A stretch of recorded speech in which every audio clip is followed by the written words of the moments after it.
بسم الله الرحمن الرحیم. السلام علیکم. زم ډاکټر جاوید اقبال فاروقی استاد زما یوټیوب چینل ګوره هیلث اینڈ پرسنل ډیولپمنٹ. ناظرین موږ د بلډ پریشر بیماری کې د خوراک څه اهمیت دی یا څنګه خوراک پکار دی په دې باندې موږ لیکچرز کوو. لومړني لیکچر کې موږ دا بحث کړو چې ډیش ډایټ څه ته وایي یا د ډیش ډایټ نه څه مراد دی.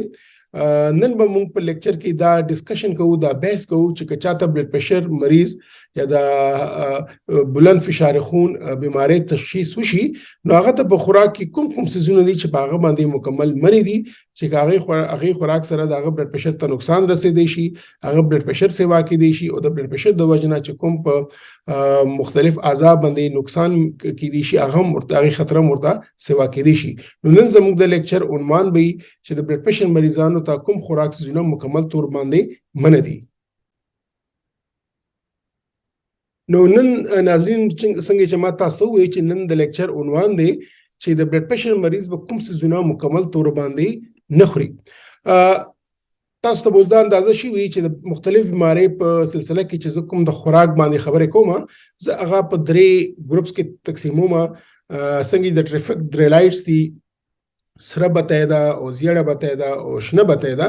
نو سره بتای نه مطلب زما خوراک هغه څیزونه چې کوم به د بیماری والا یا کوم مریض به بیخي نه استعمالي. یقینا به موږ چونکه په بلډ پریشر باندې ډسکشن کوو نو د بلډ پریشر مریض به مکمل طور باندې نه استعمالي.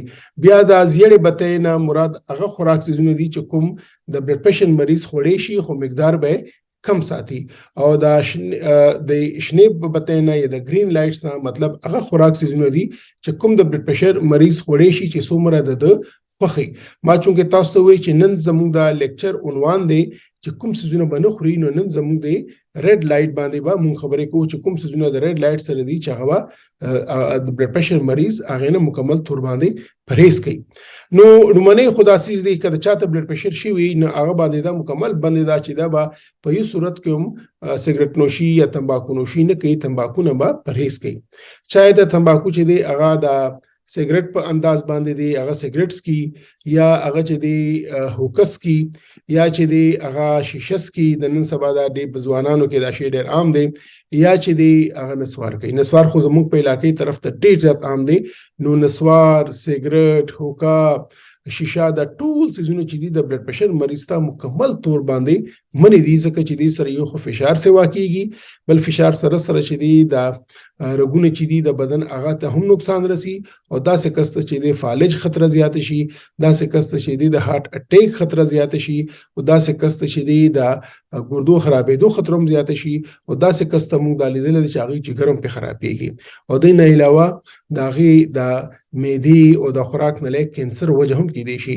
نو د نسوارو نه د منع کېدو ډېرې زیاتې وجوهات دي چې هغې له وجې نه دی دا کسان نسوار نه کوي یا تمباکو نوشي نه کوي. هغې کې بلډ پریشر هم د ټول نه یو اهم وجه ده. د نه علاوه داسې د بلډ پریشر مریضانو ته موږ وایو چې بلند فشار خون یا چا بلډ پریشر تشخیص شوی دی چې تاسو به مالګه کم استعمالوئ یا خو مالګه مکمله بنده کړئ یا په کټوي کې او ډوډۍ کې یو سیس کې اچوي یو سیس کې ما اچوي. او که بیخي پریز نشي کولای نو دا دی چې بسوای مالګه چې دا په خوراک باندې هغه تاسو ما اچوي، یعنی برنه په مالګه ما اچوي. خو بهتره دا ده چې د بلډ پریشر مریضان دا مالګه نه مکمل اجتناب وکړي یا په خوراک او په کټوي کې ډوډۍ په کټوي کې یو سیس کې دی اچي یو سیس کې دی نه اچي او کومې کې اچي هغه هم پکار دی چې لږ کم استعمال کړي. بیا چې دی دا فیټ تراشو یا د چربی تراشو چې کوم یا غوړي دي تیل دی نو دوه قسمه فیټس دي. یو هغه ته ګډ فیټ وایي، یو ته بیډ فیټ وایي. د ګډ فیټ او بیډ فیټ په تفصیل باندې به ان شاء الله یو بل لیکچر تاسو ته کوم. خو چې په تاسو اسانتیا لپاره چې کوم فیټ کوم چربي چې د زناور نه جوړیږي چې هغه په کریم دی یا چې هغه چې دی کوچ دی یا هغه چې دی د بیکری کې استعمالیږي نو هغه چې دی بیډ فیټس دي. او کوم چې د خف فیټس دي یعنی کوم چې د انسان جسم ته نقصان نه ورکوي بلکې فایده ورکوي هغه کې چې دی د مختلف قسم د آیل چې دی کوم دي چې هغه د بوټو نه جوړیږي یا د فش آیل چې دی هغه بدن ته لپاره ښه دی فایده کوي. نو ګډ فیټ پکار دی چې د بلډ پریشر مریضان استعمالوي او بیډ فیټ د نه استعمالي. او ګډ فیټ نو مطلب دا نه چې هغه د ښه ډېر استعمالي، بیا هم د هغه استعمال کم نه کم پکار دی د بلډ پریشر مریضان لپاره. سیچوریټډ فیټ چې څنګه ما تاسو ته وایي چې دا غټه غوښې چربي یا نور چې کوم دا غوړي دیسي غوړي دا ټول سيزونه چې دي دا نقصان ورکول شي د بلډ پريشر ته بلډ پريشر له وجه نه بیا د زړه ته نو داسې مریضانو ته پکار دی چې دا د دې فیټس نه دي یا سیچوریټډ فیټس نه دي پرهیز کوي. غټه غوښه هم د بلډ پريشر مریضانو منه ده څنګه چې د زړه په مریضانو منه ده. وجه دا دی چې د کې یو خو چربي ډیره سوي بل د دې غوښه چې کومه دا ریډ میټ دی هغه کې مایګلوبین ډیر زیات وي او دا چې دی په نقصان ورکوي دا رګونو ته او زړه ته او ګردو ته د بلډ پريشر مریضانو کې. نو بلډ پريشر مریضانو کې غټه غوښه هم منه ده دا غي تکي هم منه دي دا سي د ګډ غوښه هم په منه ده د ګډ غوښه چای هغه لیم دی یا مټن دی. لیم چې دی یو کله ورکوټي ګډ بچی ته وایي او مټن چې دی هغه نه غټ بچی ته وایي نو د هر قسم په منه دي. او دا سیخ کباب نور کبابونه دا زموږ د په کورونو کې زموږ په کلچر کې زموږ په خوراک کې زموږ په اټیانو کې ډیر زیات دي. نو کباب کدا د غټ غوښې نه جوړ شي وي او دا من دي ځکه یو خوده کې چې دی دا چربي چې دا غدا بیډ فیټ چربي یا د زراورو چربي په استعمالېږي پکې د غوړي استعمالېږي پکې ډیر زیات مالګه استعمالېږي. نو ته کباب چای غسیخ کباب دی یا چای هغه چپلی کباب دی دا د بلډ پريشر مریضانو باندې د دې ممانعت دی چې دا بدوي نه استعمالي. دا سي کړای شو شبدیک شو یا چې دی دا سحر کې چې دی د غټه وخه نهاري څوک په ناشته کې کوي یا پای کوي دا ټول سيزونه چې دی دا د بلډ پريشر مریضانو ته او د زړه مریضانو ته دا منې دي چې دوی به نه کوي. بیا راشي فاست فود ته.